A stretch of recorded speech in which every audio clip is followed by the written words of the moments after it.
Yan, magandang umaga mga bundok. Dito tayo sa laot mga farmers. Abang-abang mga farmers. Nagbabakasakali tayo. Makaulam mga farmers, makapaglibre ng ulam o makakilaw man lang mga farmers. Dito tayo nagbabakasakali mga farmers. Maga pa tayo mga farmers. Tanghali na kumakain. So ang aming karaniwang makukuha na isda dito mga farmers araw-araw ay tamban na makiril, hasa-hasa. So yun lang mga farmers, yun lang madali kami makahuli ng ganyan na isda. So hindi kami nagbabakasakali dun sa mga lalaki mga farmers kasi minsan lang makahuli. Okay, so abang-abang mga farmers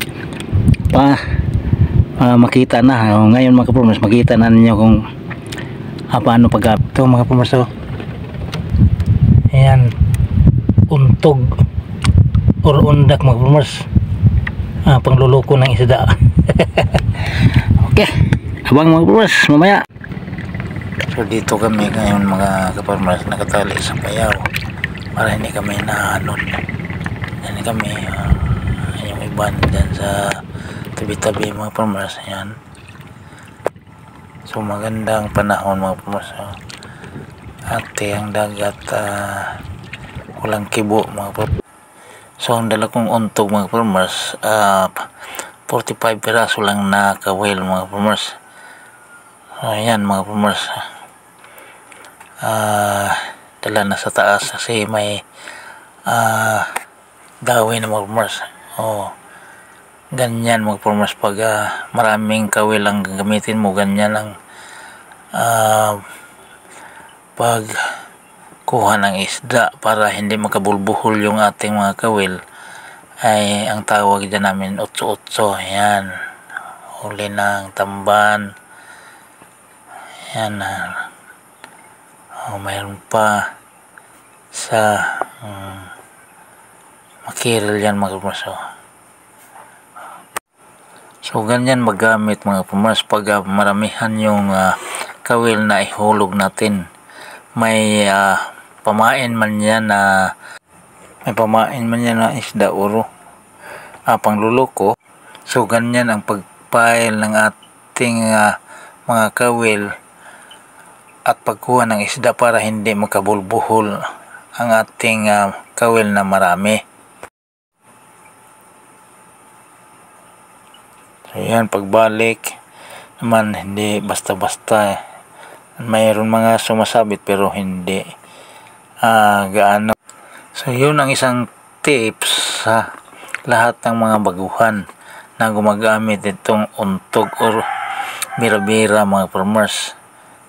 Yan, hulin yung isda, bukod doon na kinain niya ay nabuhol pa ang kanyang buntot sa ating nylon mga farmers. Nahirapan tayo sa pagtanggal, ang hirap. Ayan, pero sigurado na hindi siya makabitiw o huling-huli siya, di ba? Okay. So ganyan lang mga kaparmers ang paggamit sa ating mga kagamitang pangdagat mga farmers pag marami ang kawil. So ngayon alam nyo na, yun, dawi na naman mga farmers, hindi pa nakalis lahat o dinadawi na naman, di ba? So ang advantage dyan mga farmers, pag marami ang dumadawi, punong-puno yung kawil natin dyan. So yung tawag namin ay full pack.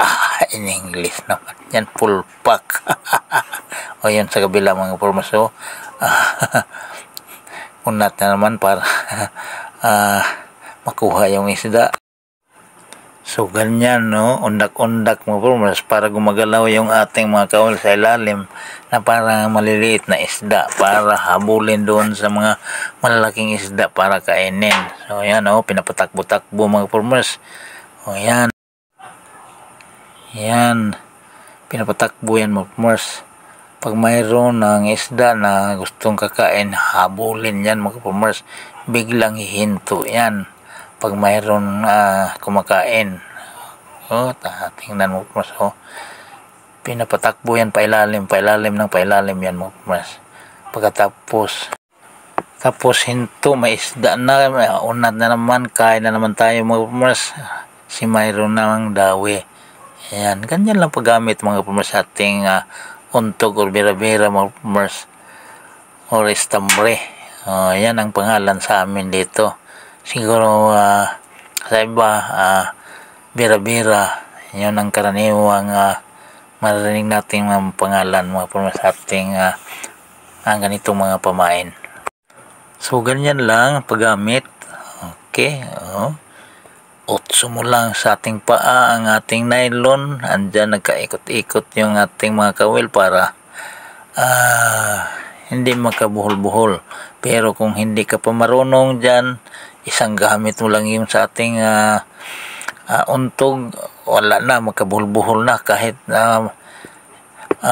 iutso-utso mo. Kung hindi ka marunong, hindi mo maipile ng maayos at talagang magkabuhol-buhol yan at wala na, kailangan ng kapitan o hindi na kapitan, talagang putulin mo para magamit pa ang mga kawil. Yan. Okay, irakay ang tawag sa amin, kay tawag sa Tagalog dyan. Utso-utso mo lang, ipile mo lang ng maayos, okay na. So ganyan lang pa mga ka-farmers. Ating tingnan nyo. Okay, huli. So ang ating huli dyan mga farmers, maliliit lang na mga isda, hindi pinakamalaki na yung tulingan na kumakain sa amin mga farmers. Pero yung mga anduhaw, yan, huling-huli yan mga anduhaw dyan, tulingan, minsan makakuha kami dyan mga farmers, pero yung aming nylon ay napuputol pag pagtutulungan ng tulingan sa pagsibad mga farmers, sa pagdawi. Yan, minsan sumasabit pero hindi makabulbuhol. Okay, yan mga farmers, gayahin nyo lang yung ganyan na style. Iutso-utso. O mayroon ding isang pamaraan mga farmers na lagyan mo ng pabigat yung dulo dyan mga farmers, pero tanggal-tanggal kay mo sa kabila para ihulog mo sa kabila para hindi rin makabulbuhol. So dalawang pamaraan yan mga farmers, pero kami dito ganyan talaga yung sa amin. Mayroon man gumagamit ng ibang pamamaraan doon sa may pabigat na ihulog sa dulo. Hindi kami gamit mga farmers. Minsan kasi pag malakas ang agos ng tubig mga farmers, so kung hindi magandang balanse mo sa pabigat mo, talagang magkabuhol-buhol din.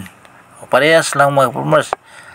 Pero kung yun ang makabulbuhol, wala na, putol talaga mga farmers kasi nandun sa ilalim ng dagat. Okay, so yun, may sibad na naman mga farmers. May huli na naman. Iangat mo naman, bira na naman sa taas para may angat mo. Pagkatapos pag dumating na doon sa mainline ng mga kawil mo, ayan. So umuwi na yung ating pinagdugtungan sa ating bangka mga farmers, na unang nakatali doon sa payaw. So lipat tayo mga farmers, lipat tayo doon sa puno ng payaw. Yan mga farmers, so yun ang buya ng payaw mga farmers, nakita kung napansin na yun doon sa aking likuran mga bundok. Ayan. Umuwi na sila mga farmers kasi may mga trabaho sila. So tayo wala tayong ginagawa sa bahay. Dito tayo para ma-enjoy, hindi pa Wala pa mang init mga farmers. So dito lang muna, maaga pa mga farmers. So pag wala na nga dumadawi mga farmers, alis na din tayo. Maya pa ibalik natin tong ating mga kawil mga farmers sa ilalim para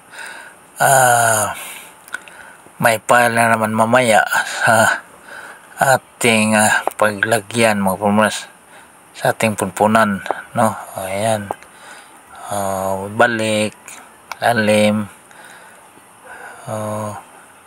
hanggang matapos. Medyo sumasabit-sabit siya pero hindi naman magkabulbuhol. So yan ang magandang tips sa para sa mga baguhan mga farmers. Yan ang para magaya nyo kung gusto nyo na lalo na doon sa mga tambay-tambay mga farmers. Ayan, nadawi na naman, balik na naman tayo ng kay. Tawag sa amin kay mga farmers, ano bang tawag? Pagpail ng ating nylon at sa kawil. Ayan. Hindi ko alam kung anong Tagalog. Kay. Tuloy-tuloy kasi malalim mga farmers. Hanggang makaabot doon sa may isda. Okay. Ang sobrang lalim talaga ng isda mga farmers. Ayan. Isang piraso lang pero malalim. Meron pa pala. Okay. Tuloy-tuloy lang sa pagkain mga farmers. Basta may dawi. Mamaya habulin pa ng malaking isda mga farmers. Putol pa yung ating nylon. Okay. Diba? Yan. Nakatatlong piraso. Apat na piraso. Mayroon pa pala. Wala na. Balik. Okay. Lalo naganahan tayo mga farmers pag ganyan. Minsan mga farmers 20 piraso dumadawid dyan. Isang hilaan mo lang mga farmers.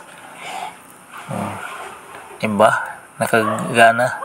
Sobra. Enjoy mga farmers pag marami. Pero pag ganyan, pa isa-isa, tapos malalim. Nako. So ito lang mga farmers ang ating huli ngayon. Okay. So hanggang dito na lang mga farmers.